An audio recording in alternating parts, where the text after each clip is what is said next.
కాంగ్రెస్ ప్రభుత్వంపై బీఆర్ఎస్ తీవ్రంగా విమర్శలు గుప్పించింది. తెలంగాణ నీటిని ఏపీకి తరలించిపోతున్న రాష్ట్ర ప్రభుత్వానికి సోయలేదన్నారు మాజీ మంత్రి జగదీష్ రెడ్డి. ఇక దోచుకుందాం దాచుకుందాం అనే పనిలో సీఎం మంత్రులు బిజీగా ఉన్నారని ఆరోపించారు. రాష్ట్రంలో నియంత పాలన కొనసాగుతుందని విమర్శించారు మాజీ ఎమ్మెల్యే జీవన్ రెడ్డి. ఇక ప్రశ్నిస్తే అక్రమ కేసులు పెడుతున్నారని మండిపడ్డారు. రేవంత్ రెడ్డి దొంగ దీక్షల పేరుతో బీసీలను మోసం చేసే ప్రయత్నం చేశారని బీఆర్ఎస్ నేత గట్టు రామచంద్రరావు విమర్శించారు. తెలంగాణ నిధులు తీసుకుపోయాము ఢిల్లీకి అప్ప చెప్తున్నారు, నీళ్ళని తీసుకుపోయి ఆంధ్రప్రదేశ్కి అప్ప చెప్తున్నారు. తెలంగాణ నిధులు ఢిల్లీకి, నీళ్లు ఆంధ్రప్రదేశ్కి. రేవంత్ రెడ్డి ప్రభుత్వం చేస్తున్న గొప్ప పని గిది. ఇవాళ ఇరిగేషన్ మంత్రికి కూడా అసలు సోయి లేదు.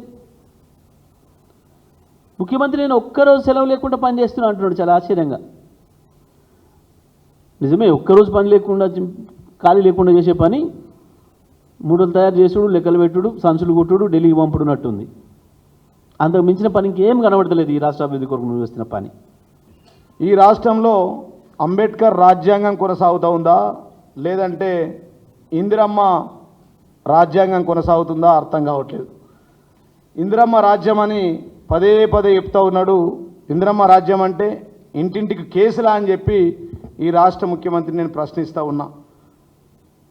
హక్కుల కోసం పోరాడే వారిపై ఉక్కుపాదం కాంగ్రెస్ యొక్క పాలన అంటే నిలదీస్తే నిర్బంధాలు, నిరసిస్తే కేసులు, అన్యాయాలను ప్రశ్నిస్తే అక్రమ అరెస్టులు, జై తెలంగాణ అంటే జైలు, బీఆర్ఎస్ నేతలు కార్యకర్తలే టార్గెట్. బీజేపీల మీద కేసులు లేవు, బీజేపీ సోషల్ మీడియా మీద కేసులు లేవు. కేసులతో దాడి, చేతులకు బేడీలు.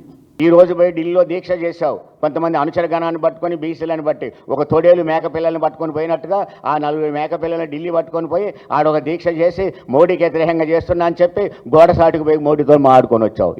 నేనేమనలేదని 100% మోడీతో ఉన్నావు. అందుకనే ఆ దీక్ష కూడా మళ్ళీ బిల్లు కూడా ఖచ్చితంగా మోడీ దృష్టి అక్కడికి పట్టుకుపోయి మోడీని ఇరకాటంలో పడేసే పని చేయలేదు.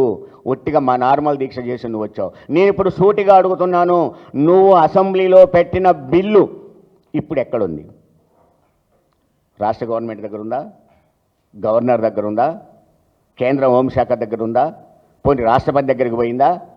లేదు పార్లమెంట్లో పెడుతున్నారా? ఏం చేస్తా ఉన్నారని అడుగుతా ఉన్నా నేను.